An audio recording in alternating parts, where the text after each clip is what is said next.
Hello मेरे दोस्त, myself doctor AD Verma. Welcome you all at हम सबका beautiful channel momentum the NEET Gurukulam. Here you will love physics, क्योंकि यहां हम बात करेंगे केवल नॉलेज की। दोस्त, आपका पहला लेक्चर एकदम इनिशियल से हम लोग स्टार्ट करेंगे और इसी लेक्चर से हम लोग यूनिट एंड मेजरमेंट पहले लिखना सीखेंगे और जैसे जैसे ये चैप्टर दोस्त कंप्लीट होगा हम लोग इंटायर फिजिक्स जो हम पढ़ने वाले हैं थ्रू आउट द कोर्स, उससे हम लोग अपने आप को इंट्रोड्यूस कर लेंगे, क्योंकि आपका 10% बर्डन है ना, यहीं पे कम हो जाएगा और आप पूरी फिजिक्स से क्या होगा, परिचित भी हो जाओगे। सो चलिए स्टार्ट करते हैं यूनिट एंड मेजरमेंट।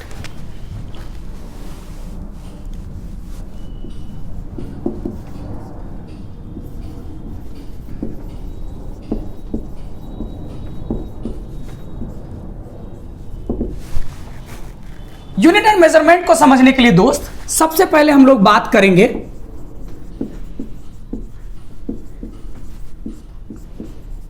मेजरमेंट की। मैंने अरीबा को बोला, अरीबा मेरे लिए 10 kg राइस ला दो दोस्त। What she will do, Areeba जाएगी शॉपकीपर के पास और उस दुकानदार को जाके कहती है, भैया जी हमें ना 10 kg राइस चाहिए। देखो, वो दुकानदार जैसे ही इस बात को सुनेगा इमीडिएट क्या करेगा, वो अपना बैलेंस निकालेगा। ठीक है, अब जरा गौर करना और कैसे फिजिक्स ओरिजिनेट होता है इस चीज को देखना।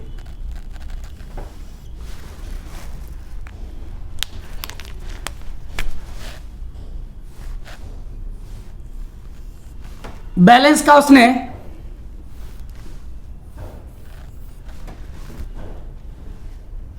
इस पेन पे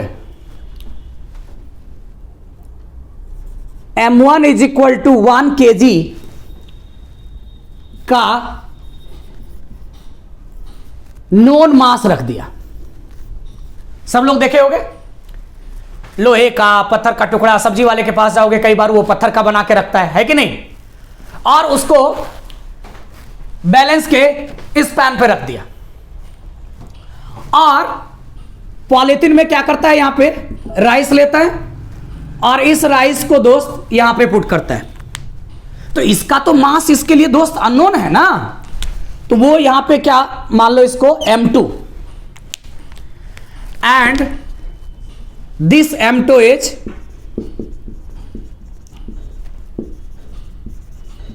अननोन मास। ओके, अब देखो दोनों की कोशिश क्या रहती है।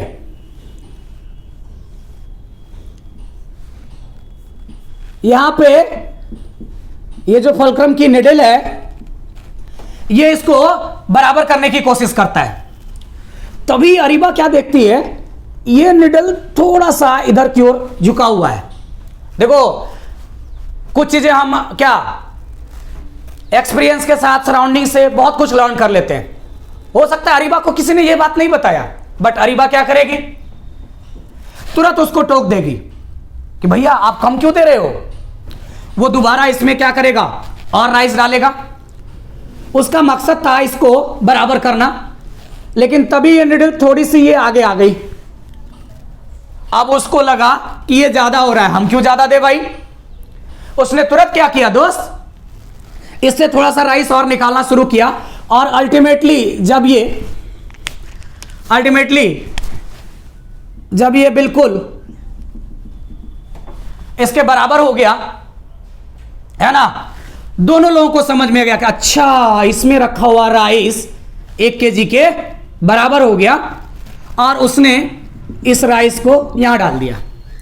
फिर से यहां पॉलीथिन में राइस रखा, फिर यहां डाला, इक्वेट किया, यहां कर दिया। इस तरह से कितनी बार करेगा दोस्त, 1 2 3 4 5 6 7 8 9 एंड 10 टाइम्स ये ऐसा करेगा। और ही सेड, अरीबा ये रहा 10 kg राइस। अरीबा उस राइस को लेके आ गई। नाउ हो सकता है उस शॉपकीपर के लिए ये राइस ही रहे, लेकिन हमारे लिए, अरीबा के लिए ये क्या है? राइस नहीं है, ये मांस है, क्वांटिटी ऑफ मैटर है। अरे दोस्त, राइस किससे बना है? एटम और मॉलिक्यूल से बना है कि नहीं बना है? और नीचे जाओ, एटम किससे बना है? इलेक्ट्रॉन, प्रोटॉन, न्यूट्रॉन से बना है कि नहीं बना है? तो आप जो खाते हो एक्चुअली किसका कॉम्बिनेशन है? ये इलेक्ट्रॉन, प्रोटॉन, न्यूट्रॉन सब मिला के एटम बना, एटम एटम मिलके मॉलिक्यूल बनेगा, है कि नहीं? तो ये मैटर का एक फॉर्म है कि नहीं? और क्वांटिटी ऑफ मैटर को ही दोस्त हम लोग क्या कहते हैं? मास कहते हैं। क्या कहते हैं?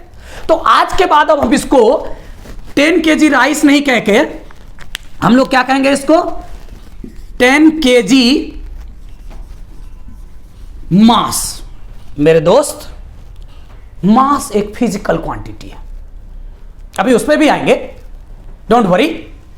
अगर मास दोस्त एक फिजिकल क्वांटिटी है तो उसके कंप्लीट रिप्रेजेंटेशन के लिए हमें यहां दो चीज चाहिए था। देखो देखो देखो देखो, दो चीज चाहिए था दोस्त। हियर इज 10, 10 क्या हो गया?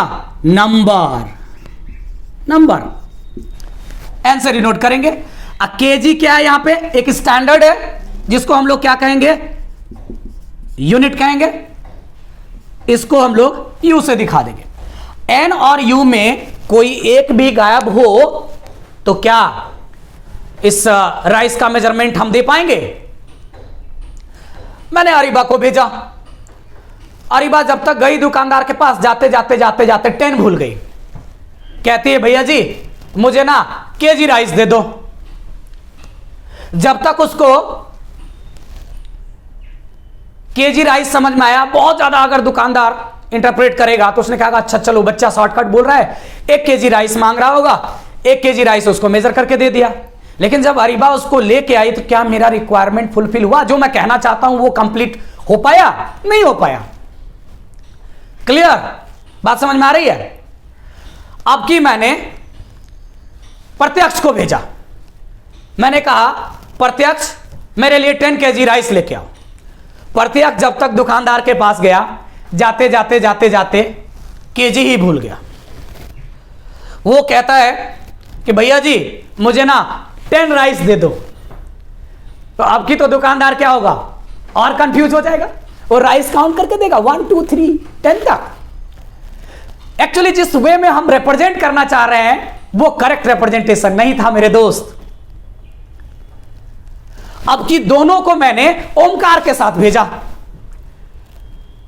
और तीनों लोग आपस में बातें करते चले गए। 10 kg rice, 10 kg rice, 10 kg rice.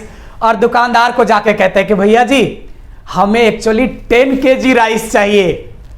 इतनी सी बात बोलने की देर थी दोस्त, क्या हो गया? दुकानदार तुरंत समझ गया और उसने क्या किया? अच्छा यहां पे अगर उसने है ना 1 kg का बटखारा रखा है, 1 kg का वाट रखा है, तो यहां पे 10 टाइम्स कंपैरिजन करेगा, है ना। अगर यहां 10 kg का रखता तो कितना? एक बार कंपैरिजन कर देता। अगर 5 kg का रखा तो 2 बार कंपैरिजन करेगा, लेकिन कंपेयर तो करना पड़ेगा मेरे दोस्त। तो यहां पे मेजरमेंट में हमारा 2 चीज शामिल है, number and unit. So now we will be writing here magnitude of measurement. इसको मैं कैपिटल एम से दिखा देता हूं। पहला फॉर्मूला हमारा फिजिक्स का यहीं से शुरुआत होगा और इसमें भी क्वेश्चंस करेंगे दोस्त हम लोग। तो एम बराबर क्या हो गया? N into U, number into unit. दोनों में से कोई भी अगर एक गायब रहेगा तो मेजरमेंट पॉसिबल नहीं है। इसका मतलब मेजरमेंट क्या है? Now listen carefully. Measurement is a technique by which numerical value is given. किसको? फिजिकल क्वांटिटी को 10, 20, 50। एंड किस लिए?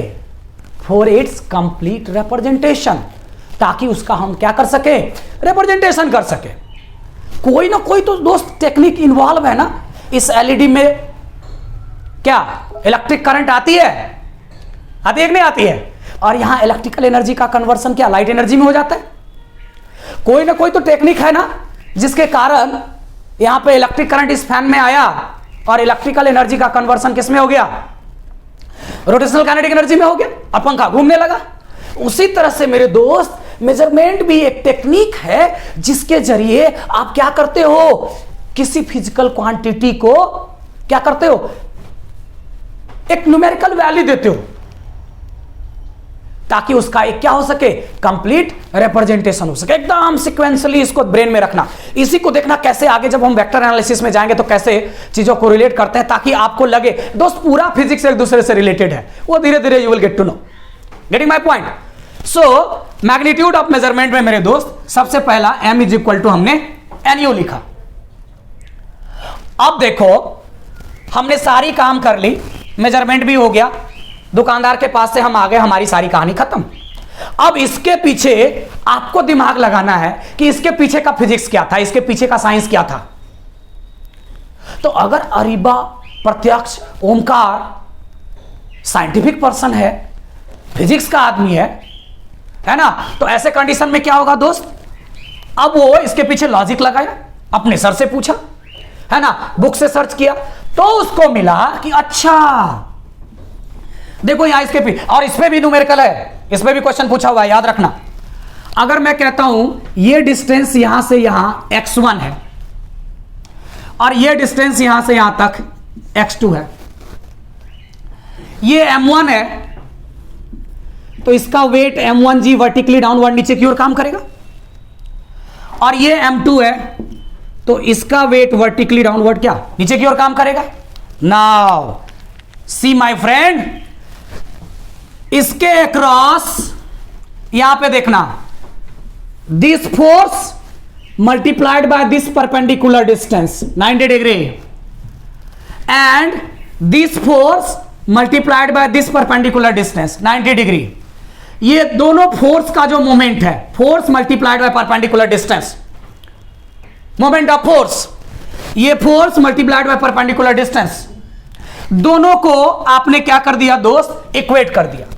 तो जब दोनों को इक्वेट करोगे दोस्त तो क्या हो जाएगा, बोलो, m1g इंटू x1 बराबर m2g इंटू क्या x2, जी कैंसल हो गया। देखो तो m1 x1 is equal to m2 x2 हुआ दोस्त। अब यहां पे भी दिमाग में रखना कि अगर चारों में से कोई 3 पैरामीटर आपके लिए नोन हो तो 4th पैरामीटर आप क्या कर सकते हो, ऑटोमेटिकली निकाल सकते हो। अब देखो साइंटिस्ट ने क्या किया, इसको इतनी हाई एक्यूरेसी के साथ x1 बराबर x2 को करके इसको फ्रेम किया है दोस्त। x1 बराबर x2 बराबर x मान लो से, तो क्या हो जाएगा ऐसे कंडीशन में दोस्त, m1x बराबर m2x होगा कि नहीं होगा, बोलो ना, बोलो बोलो। तो ये x x कैंसल, तो ऑटोमेटिकली m1 बराबर क्या हो गया, m2। मेरे दोस्त यही तो लीवर प्रिंसिपल कहलाता है। आगे बहुत सारा क्वेश्चंस करेंगे, है ना, और बहुत एलैबोरेटिव वे में इसको एक्सप्लेन करेंगे। यानी देखो साइंस किसके लिए बना है, फिजिक्स किसके लिए बना है, एसी बना है। हो सकता है हम में से बहुतों को एसी का कुछ नहीं पता हो, लेकिन हमारे लाइफ में आराम देता है ना, वो है कि नहीं, ये फैन आराम देता है कि नहीं। तो देखो सारा कुछ मैनकाइंड के लिए बना है दोस्त। जितनी भी रिसर्च करी गई है उसका पर्पस यही है कि हमारा क्या हो सके, नेचर ह्यूमन रेस को जितना ज्यादा अच्छा से अच्छा क्या कर सके, बेहतर प्रिजर्व कर सके, बेहतर क्या प्रोटेक्ट कर सके, ज्यादा से ज्यादा सुविधाएं दे सके, है कि नहीं। आगे इसी में बताऊंगा जब फिजिकल वर्ल्ड की बात करूंगा और scope and excitement and physics की बात करूंगा, तो काफी डिटेल डिस्कस करेंगे, फिर देखना कितना मजा आता है उसमें, है ना। सारा विजन आपका फिजिक्स के लिए पलट के रह जाएगा। Getting my point. तो अगर हम यहां पे m1 बराबर m2 कर लिए, है ना, तो ऑटोमेटिकली क्या हो गया, हमारा मेजरमेंट कंप्लीट हो गया। अब हो सकता है उस दुकानदार को इस साइंस के बारे में नहीं पता, इसके पीछे के प्रिंसिपल को नहीं पता, लेकिन इतना वो ट्रेंड हो गया है सोसाइटी में कि उसको पता है कि अगर मुझे यहां आलू मेजर करना है, किसी को 1 kg आलू देना है, तो इसमें मैं 1 kg का बटखारा रखूंगा और यहां पे आलू रखूंगा और इसको क्या कर दूंगा, बराबर कर दूंगा, वो क्या हो गया, उसका काम हो गया। तो इसके पीछे का साइंस तो साइंटिस्ट को करना है दोस्त, कॉमन पीपल को इससे मतलब नहीं है ना। हम लोग सब प्लेन में बैठते हैं, क्या प्लेन का सारा चीज हमें पता है? हो सकता है बहुतों को नहीं पता। कुछ कितना टेक्निक के तरह तो वो बना है, क्या क्या चीजें हमने इन्वॉल्व किया, मुझे भी नहीं पता सारा। Getting my point? अब मैं एरोनॉटिकल इंजीनियर तो हूं नहीं, गेटिंग माय पॉइंट, लेकिन हम प्लेन पे सफर तो करते हैं। तो सेम वे दोस्त यहां याद रखेंगे, है ना, कि बस इस प्रिंसिपल को इस्तेमाल करके यहां कोई भी नोन मास हम रखेंगे, यहां अननोन मास रखेंगे, फलक्रम के निडल को बराबर करेंगे, इसमें रखा हुआ मास ऑटोमेटिकली इसके बराबर हो जाएगा। ना एवरीवन क्लियर? सारा कॉन्सेप्ट क्लियर हुआ? चलो अब जरा देखो दोस्त, एक चीज और याद रखो, मैग्नीट्यूड ऑफ मेजरमेंट दोस्त आगे चल के हम लोग देखेंगे, डिफरेंट सिस्टम्स बनेगा। क्योंकि तुम लोग सब 11th 12th कर चुके हो, आई होप कि सारा चीज पता है, इसलिए इतना डिटेल में पढ़ा रहा हूं। तो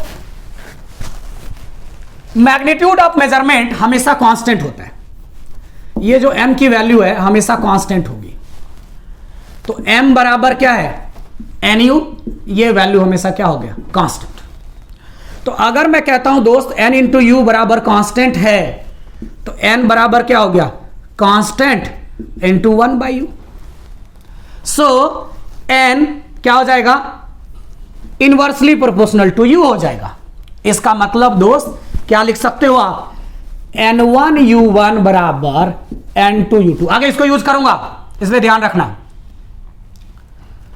या फिर n1 by n2 is equal to u2 by u1, ये याद रखना।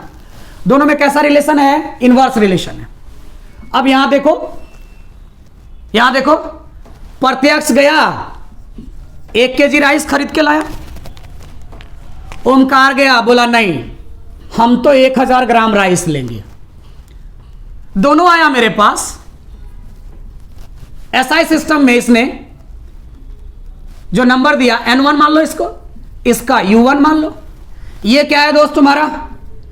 n2 है, और ये क्या है तुम्हारा? u2 है। दोनों आए मेरे पास, मैंने दोनों को कहा दोनों ठीक हो, दोनों को तसल्ली हो गई। मैंने कहा तुम्हारा ये u1 ना दोस्त बड़ा था ओमकार वाले के यूनिट से, तो इसलिए प्रत्यक्ष का क्या था? n1 छोटा था, किससे? ओमकार वाले से। लेकिन दोनों का मीनिंग सेम है, मैग्नीट्यूड ऑफ मेजरमेंट दोनों केस में क्या है दोस्त? सेम है, ये याद रखना। Clear? I hope you all are enjoying. So now इतनी देर से हम बात कर रहे हैं, किसके लिए बात कर रहे हैं?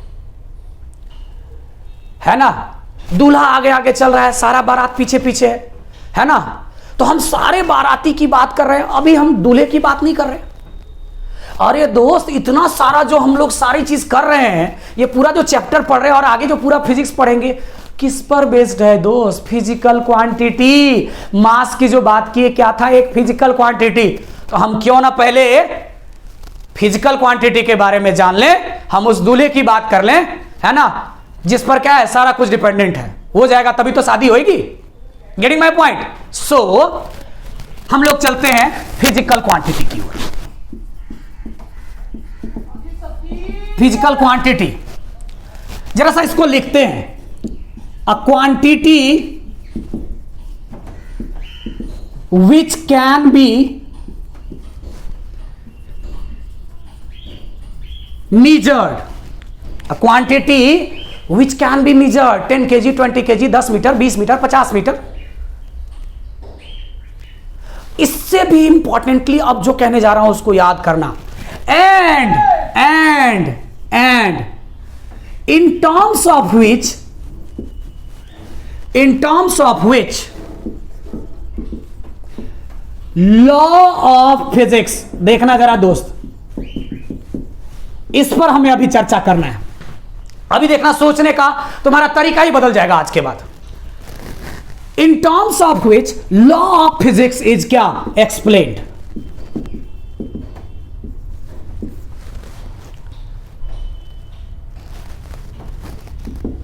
only the quantity is called physical quantity। Direct मैं लिख देता हूं, यही क्या बन जाएगा तुम्हारा, फिजिकल क्वांटिटी बन जाएगा। Clear? A quantity which can be measured and in terms of which law of physics is explained is called physical quantity. क्या कहलाता है ये? Physical quantity. अब जरा मेजरमेंट की बात तो आप समझ गए, अब जरा ये देखते हैं ये लॉ ऑफ फिजिक्स जो एक्सप्लेन करने की बात है इसका क्या मतलब है। तो इसके लिए मैं इसको पूरा मिटा रहा हूं, है ना, और एक प्रोसेस आपके साथ शेयर करना चाह रहा हूं, तब देखना ये चीजें कैसे निकल के आती है। Very important, I will be talking about process followed in physics. हम लोग किसकी बात कर रहे हैं दोस्त? Process followed in physics. Simple सी बात करते हैं, वेरी सिंपल बात करते हैं। एक हम ऑब्जर्वेशन करते हैं, एक ऑब्जर्वेशन करते हैं। कैसा observation? Physical observation. Physical observation क्या करोगे फिजिकल ऑब्जर्वेशन में? देखो ये टेबल है और इस टेबल पे दोस्त बुक को रख दो। टेबल है, इस टेबल पे बुक को रख दिया आपने। मान लो सपोज करो, देखो यहां पे देखो, सपोज करो यहां पे ऐसे रखे हो इसको। अगर मेरे हाथ के जगह ये इसको सपोज टेबल मान लेते हैं हम लोग, क्या हो रहा है इसको ऑब्जर्व करो, कुछ मत सोचो, सिंपली ऑब्जर्व करो। अब सोचना शुरू करो। अब देखो अलग अलग आदमी को दे दो, कोई आर्ट्स वाला है, कोई साइंस वाला है ना, कोई पेंटिंग करता है, वो बहुत अलग अलग इसका एक्सप्लेनेशन देगा दोस्त। सब कोई अपना अपना ऑब्जर्वेशन दे सकता है बेस्ड ऑन हिज क्या, थिंकिंग एंड एनालिसिस। एक एनालिसिस हमारा ये भी तो हो सकता है, एक ऑब्जर्वेशन ये भी तो हो सकता है कि दिस बुक टाइम बीत रहा है, 1 दिन 2 दिन 3 दिन, अगर इस पर कोई एक्सटर्नल फोर्स ना लगे, हवा उड़ा के ना लेके चला जाए, पानी बहा के ना लेके चला जाए, तो ये बुक क्या रहेगा, जितने टाइम के लिए तुम सोचोगे इसी जगह पे रहेगा कि नहीं रहेगा। यानी अगर टेबल को हम एक फ्रेम ऑफ रेफरेंस की बात करते हैं तो उस गिवन फ्रेम ऑफ रेफरेंस में बुक जो है अपना पोजीशन टाइम के साथ चेंज नहीं कर रहा है। इसका मतलब क्या हुआ दोस्त? This book is at rest with respect to time, with respect to table. Now मेरे दोस्त ये तुमने ऑब्जर्व किया, जरा आगे बढ़ो, देखो कितना मजा आता है, देखो कितना मजा आता है। अब देखो क्या समझ रहे हो तुम कि अगर किसी बॉडी पे एक्सटर्नल अनबैलेंस्ड फोर्स 0 हो जाए तो जिस पोजीशन में है वो उसी पोजीशन को मेंटेन करेगा कि नहीं करेगा, यानी इनर्शिया को मेंटेन करेगा। Getting my point? अगर मैंने कहा कि इसको हवा उड़ा के ना ले जाए, पानी बहा के ना ले जाए, तुम कोई एक्सटर्नल फोर्स ना दो, तो जब भी तुम आके देखोगे तुमको ये बुक इसी टेबल पे रखा हुआ मिलेगा कि नहीं मिलेगा। यानी इसकी एक प्रॉपर्टी सामने से निकल के आई and that property is known as inertia. सबको सुने होंगे बचपन से। तो जब हमने फिजिकल ऑब्जर्वेशन किया तो दोस्त मुझे क्या मिल गया? फिजिकल प्रॉपर्टी मिल गया। क्या मिल गया? Physical property. And that physical property is what? Inertia. बहुत अच्छी बात। हमने देखा, बस खाली ऑब्जर्व कर रहे हैं, मेरे साथ चल रहा। देखना अभी थोड़ी देर में कितना ज्यादा ये आप जो है ना अपना विजन चेंज कर लेते हो। जब आपने फिजिकल ऑब्जर्वेशन किया, टेबल पे बुक रखा हुआ है, बुक अपना पोजीशन टाइम के साथ टेबल के रिस्पेक्ट में चेंज नहीं कर रहा था, तो ये रेस्ट में था, हमें पता चल गया।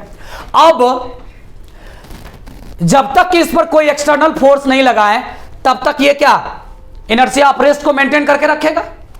इससे हमें फिजिकल प्रॉपर्टी निकल के सामने आ गई। चलो अब रिलेट करो। ओमकार, इस बुक के बदले मैंने 15 kg का एक प्रिंटर ला दिया, ठीक है ना, थोड़ा ज्यादा फोर्स लगाना पड़ेगा ना इसका पोजीशन चेंज करने के लिए। 50 केजी का और कोई दूसरा ऑब्जेक्ट ला दिया और फोर्स बढ़ाओगे, 100 केजी कर दिया और फोर्स बढ़ाओगे। अगर मैं 500 केजी का कर दिया तो अब क्या होगा, तुम तीनों मिलकर भी उसका पोजीशन चेंज नहीं कर रहे हो। इसका मतलब मेरे दोस्त सीधे सीधे यहां पे इनर्शिया किससे लिंक है, मास से। किससे लिंक है मेरे दोस्त, मास से। देखो देखो देखो, जितना ज्यादा हैवियर मास होगा उसके पोजीशन को रेस्ट से मोशन में लाने के लिए या मोशन से रेस्ट में लाने के लिए उतना ही ज्यादा आपको क्या होगा, फोर्स लगाने की जरूरत होगी। इसलिए देखना, एक साइकिल को आप तेजी से क्या करते हो, स्पीड अप भी कर लेते हो, तेजी से उसको रोक भी लेते हो। लेकिन एक गुड्स ट्रेन जो है, कार्गो ट्रेन जो है, उसको पिकअप करने में भी उतना ही टाइम लगता है। और फिर उसको जब वो स्टेशन के नजदीक आता है तो बहुत लंबे डिस्टेंस से वो ब्रेक लगाना शुरू कर देता है, तब जाके अल्टीमेटली वो क्या होता है, रुकता है। इसका मतलब मेरे दोस्त इनर्शिया सीधे सीधे रिलेटेड है किससे, मास से। यानी physical observation then physical property, अब बन गया आपका क्या, physical quantity. Now you see, अभी डेफिनेशन में मैंने क्या बोला फिजिकल क्वांटिटी का मेरे दोस्त, a quantity which can be measured 10 kg, 20 kg, 30 kg and in terms of which law of physics is explained। तो ये आपने दोस्त मेजर भी कर दिया, और यहां पे देखो लॉ ऑफ फिजिक्स भी तो आपने एक्सप्लेन किया। अरे law of inertia, Newton's first law, in the absence of any external unbalance force any object will always क्या, मेंटेन इट्स इनिशियल स्टेट। तो ये बात मुझे बताओ, लॉ ऑफ इनर्शिया है ना, न्यूटन्स फर्स्ट लॉ, क्या ये लॉ ऑफ फिजिक्स नहीं है? All the laws which governs the nature और universe is called law of physics. Getting my point? समझ में आ गई बात दोस्त? तो यहां पे दोनों चीज इस पे एप्लीकेबल हुआ, और इस तरह से हमारा क्या हो गया, फिजिकल क्वांटिटी बन गया। क्लियर हुआ दोस्त? तो इस तरह से हमने मेजरमेंट देखा, मेजरमेंट कैसे करते हैं वो देखा। इसके बाद हमने फिजिकल क्वांटिटी को दिखाया, और उस फिजिकल क्वांटिटी के सिलसिले में ही ये चीजें एक आपके लिए एक्स्ट्रा हो गया। आप सोचने का तरीका बदलो आज से, बस खाली फॉर्मूला रटे जा रहे हैं, है ना, क्वेश्चन बनाए जा रहे हैं, और अगर बाय चांस अगर स्कोर हमारे अच्छे हो गए, है ना, तो हमको लगता है कि हम तो बहुत इंटेलिजेंट, हमें तो फिजिक्स आती है। नहीं दोस्त, ऐसी बात नहीं है। धीरे धीरे आपको पता चलेगा, धीरे धीरे आपको पता चलेगा कि फिजिक्स का कितना डेप्थ है, और इसके साथ सिक्वेंसली अगर थिंक करोगे ना तो ये बहुत कुछ लाइफ में आपको देगा, है ना। फिर जो इससे दोस्त मोहब्बत होगी ना तुमको, ओह वो अलग ही बात हो जाएगा तुमको। दिन रात उठते बैठते मेरे स्टूडेंट तो करते रहते हैं फिजिक्स। Getting my point? सोचो ना, एक सोचने का तरीका देखो ना। सपोज करो अगर हम बायोलॉजी के प्रोस्पेक्टिव से देखते हैं इस रूम को, तो बायोलॉजी में हम लोग क्या सोचेंगे कि ये किससे बना हुआ है, किससे बना हुआ है, लिविंग नॉन लिविंग से। अगर इसी को केमिस्ट्री के प्रोस्पेक्टिव से सोचोगे तो क्या सोचोगे, ये किससे बना हुआ है, ऑर्गेनिक इनऑर्गेनिक से जनरली। अगर हम इसी को फिजिक्स के प्रॉपर्टी में देखें या फिजिक्स के टर्म में देखें दोस्त, तो सब कुछ आ जाएगा इसी में। देखो क्या है ये, मैटर और एनर्जी का कॉम्बिनेशन ही तो है। इस कमरे में क्या, अच्छा बताओ क्या है इस कमरे में? देखो लाइट एनर्जी आ रही है ना, स्टैंड रखा हुआ है, प्रिंटर रखा हुआ है ना, इधर बुक्स रखे हुए हैं, मैं हो तुम हो, क्या है, मैटर से ही तो बने हैं दोस्त। और अभी जो मैं बोल रहा हूं ये एनर्जी ही तो निकल रही है। चाहे लिविंग की बात करो, नॉन लिविंग की बात करो, ऑर्गेनिक की बात करो, इनऑर्गेनिक की बात करो, सब कुछ क्या हो गया, मैटर और एनर्जी से ही तो आया है। मैटर और एनर्जी का ही तो कॉम्बिनेशन है। बहुत एलैबोरेटिव वे में जाएंगे, डोंट वरी। 3 घंटे की केवल सेपरेट लेक्चर इसी चीज पे दूंगा, जिसमें हम थोड़ा सा फैनमैन साहब, आइंस्टीन, कलाम साहब, रमन साहब, ऐसे जो मतलब बड़ी बड़ी दुनिया की हस्ती हैं, मतलब उनका नाम जब इमेजिन करोगे ना, नाम आते ही एकदम बिल्कुल एक अलग ही फीलिंग आने लगता है। They are such a great kind of people. दुनिया को मतलब कितना आगे लेके गए ये लोग। तो धीरे धीरे धीरे धीरे धीरे धीरे आप थिंक करना सीखो और चीजों को रिलेट करना। रट के कोई चीज नहीं पढ़ना दोस्त, रट के कोई चीज मत पढ़ना। आई होप अब ये सबके लिए क्लियर है। सबसे पहले मैंने क्या किया, मैं एक बार फिर रिपीट कर रहा हूं। फिजिकल ऑब्जर्वेशन किया, उसके बेसिस पे फिजिकल प्रॉपर्टी मिली और तब अल्टीमेटली हमने फिजिकल क्वांटिटी टर्म दे दी। नाउ अब देखो types of physical quantity, types of physical quantity.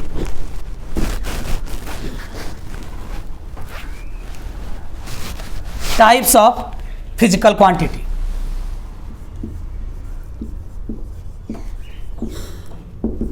अब मैं शॉर्ट में लिखूंगा दोस्त। इंटायर फिजिकल क्वांटिटी को हम 3 कैटेगरी में बांट देंगे। एक को हम लोग नाम देंगे फंडामेंटल फिजिकल क्वांटिटी। शॉर्ट में आज के बाद मैं यूज करूंगा FPQ, you can also use it. दोस्त फंडामेंटल फिजिकल क्वांटिटी दुनिया में 7 है इस फिजिकल वर्ल्ड में। कौन कौन सा, ये सब सुनते आए हो बचपन से। Length, mass, time,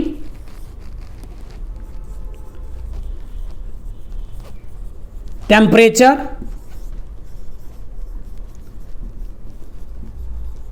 electric current,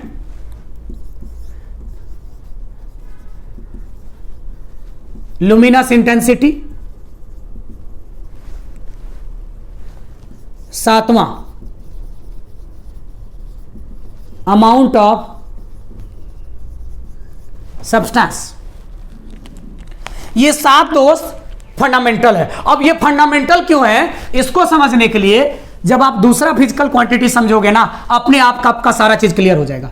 इसको हम लोग कहेंगे दोस्त डिराइव्ड फिजिकल क्वांटिटी। शॉर्ट में हम लोग इसको DPQ टर्म यूज करेंगे। एक एग्जांपल से देखते हैं इसको। एरिया क्या हो जाएगा दोस्त, लेंथ इनटू ब्रेथ। वॉल्यूम क्या हो जाएगा, लेंथ इनटू ब्रेथ इनटू क्या, height. Clear. Density, mass by volume, m by length into breadth into क्या, height. Speed, distance by time. क्या है ये सब? अरे यार, हमारी ओरिजिनेशन किन से हुई है, हमारी पैदाइश किन से है, हमारे मम्मी पापा से। हम लोग उनके डेरिवेटिव प्रोडक्ट हैं। जिस दिन हम दुनिया में आए थे और हमें स्पून फीडिंग कराया गया था, हम तुम में से कोई बोल भी नहीं सकते थे, कुछ कर भी नहीं सकते थे। सोचो, वी आर सो लकी कि हमें इतने अच्छे पेरेंट्स मिले और कैसे हमारी परवरिश की गई और हम इतने बड़े हुए, है ना, पढ़ने लिखने लायक हुए, डॉक्टर इंजीनियर बनने लायक हुए। अगर उस समय मम्मी पापा का सपोर्ट नहीं होता तो क्या हम यहां तक पहुंचते? मम्मी पापा को हमारी जरूरत नहीं है, हमें मम्मी पापा की जरूरत है। वो पैसे दे रहे हैं तभी आप पढ़ाई कर रहे हो, एंट्रांस की प्रिपरेशन कर रहे हो। वो खाने को फूड दे रहे हैं, कपड़े दे रहे हैं, तभी तुम क्या हो, अच्छे से सरवाइव कर पा रहे हो, तुम्हारा हर चीज का ख्याल रखते हैं। सो मम्मी पापा हमारे लिए फंडामेंटल हैं, हम उनके डेरिवेटिव प्रोडक्ट हैं। मिल्क तो सबको ही पीते हो यार, बटर भी खाते हो, पनीर भी खाते हो, दही भी खाते हो, है ना। तो ये मिल्क जिस तरह से हमारे सोशल लाइफ में फंडामेंटल है दोस्त, बटर, पनीर, दही, ये सब क्या है, उसका डेरिवेटिव प्रोडक्ट है, डेरिवेटिव प्रोडक्ट है दोस्त। जिस तरह से हमारे मम्मी पापा हमारे लिए फंडामेंटल है, मिल्क सोशल लाइफ में फंडामेंटल है, उसी तरह से दुनिया में दोस्त ये जो 7 है ना, ये सारे फिजिकल क्वांटिटीज के क्या है, आने वाले फिजिकल क्वांटिटी के क्या है, मम्मी पापा हैं, अम्मी अब्बू हैं, फादर मदर हैं। Getting my point? सब यहीं से निकलेगा। देखो ना, इस एरिया को एक्सप्रेस करने के लिए तुम्हें क्या चाहिए था, लेंथ चाहिए था और ब्रेथ चाहिए था। लेंथ ब्रेथ दोनों ही तो लेंथ है, अरे ब्रेथ भी है तो लेंथ ऑफ द ब्रेथ है, लेंथ ऑफ द लेंथ है। अगर इस कमरे का मैं वॉल्यूम मेजर करना चाहता हूं तो पहले इस लेंथ का लेंथ मेजर करेंगे, फिर इस ब्रेथ का क्या लेंथ मेजर करेंगे, और फिर इस हाइट का भी लेंथ मेजर करेंगे। अगर मैंने कहा सप्तऋषि इसका वॉल्यूम मेजर करके दिखा इस कमरे का, तो वो लेंथ मेजर किया, ब्रेथ मेजर किया, हाइट मेजर किया। जैसे ही लेंथ मेजर किया था मैंने उसका हाथ पकड़ लिया, मैंने कहा नहीं तुम लेंथ मेजर नहीं कर सकते। सप्तऋषि ने कहा ठीक है सर, मैं वॉल्यूम भी मेजर करके नहीं दिखा पाऊंगा, है कि नहीं। इसका मतलब मेरे दोस्त एरिया वॉल्यूम इसको एक्सप्रेस करने के लिए किसकी जरूरत है, किसकी जरूरत है, लेंथ की जरूरत है। यानी इस बोर्ड का अगर तुम्हें एरिया मेजर करना हो, एरिया को एक्सप्रेस करना हो, तो पहले लेंथ मेजर करो, विड्थ मेजर करो, दोनों को मल्टीप्लाई कर दो। So fundamental physical quantities are those physical quantity which can be measured directly and can be expressed independently। हमारे मम्मी पापा का उनका अपना एग्जिस्टेंस है, हमें अभी उनकी जरूरत है। Getting my point? While derived physical quantities are those physical quantity which can be measured and expressed with the help of fundamental, that's why it is called क्या, derived physical quantity। I hope fundamental physical quantity and derive physical quantity पूरी तरह से clear हो गई होगी। दो ना अलग से इसको याद रखना है ना, वो अलग से एक सेपरेट लेक्चर खाली इसी का लूंगा, तो वो हमारा बन जाएगा supplementary physical quantity. Supplementary physical quantity short में हम SPQ कह देते हैं। इसमें एक हम लोग याद रखेंगे प्लेन एंगल, और दूसरा हम लोग याद रखेंगे solid angle. Plane angle and solid angle. तो ये दो जो है अलग से, इसको एक सेपरेट लेक्चर एक दिन का इसी पे होगा। तो तुम याद क्या रखोगे, 7 ये 2 ये 9, इसको छोड़ के जितने भी आएंगे ना सबको डाल दो क्या, डेराइव्ड फिजिकल क्वांटिटी में कुछ भी रटने की जरूरत नहीं है। ये सारे के सारे डेराइव्ड फिजिकल क्वांटिटी किससे निकले हैं, फंडामेंटल से, है ना। चाहे हम वेलोसिटी की बात कर ले, एक्सेलरेशन की बात कर ले, फोर्स की बात कर ले, मोमेंटम की बात कर ले, आगे पता नहीं सब आएगा इसी चैप्टर में, सब आएगा। पूरे फिजिक्स से इंट्रोड्यूस करवा दूंगा इसी चैप्टर को कराते कराते। Getting my point. तो आज का लेक्चर यहीं पे स्टॉप करेंगे, एकदम सीक्वेंस है ना, स्टेप बाय स्टेप करता हूं। पहले लेक्चर में मैं इतना ही बताता हूं, नेक्स्ट लेक्चर में हम यूनिट लिखना सीखेंगे, यूनिट को डिफाइन करेंगे, यूनिट लिखना सीखेंगे। और ये नहीं कि मैंने चैप्टर शुरुआत किया और सीधे आपको डायमेंशन बता दिया, नो नो नो। जितने बच्चे 17-18 साल से आते हैं, चाहे वो 2-2 साल 3-3 साल पढ़ के ड्रॉपर बैच में भी आते हैं, मैं सबसे पहले उनको यूनिट लिखना सिखाता हूं। क्योंकि हम लोग बड़ी बड़ी बातें तो कर लेते हैं, इनिशियल से रिलेट ही नहीं कर पाते, तो हमारे दिमाग में एक लिंक ही नहीं बनता है। चलता फिरता आपको थिंक टैंक बनना है दोस्त। तो उसमें क्या होगा कि जब हम यूनिट, और यूनिट में भी देखना कैसे हम CGS system, FPS system, MKS system, MKSA system, और फिर फाइनली SI कैसे आया, और जब वहां तक कर लेंगे, है ना, यूनिट लिखना प्रॉपर सीख जाएंगे, तब हम फिर डायमेंशन की शुरुआत करेंगे, है ना। और उसमें भी एक एक करके सारा डायमेंशन, है ना, एकदम सीक्वेंस वाइज कवर करेंगे। Then we will go for the application. Okay, so I will stop here. Thank you so much to everyone. I hope you enjoyed the lecture.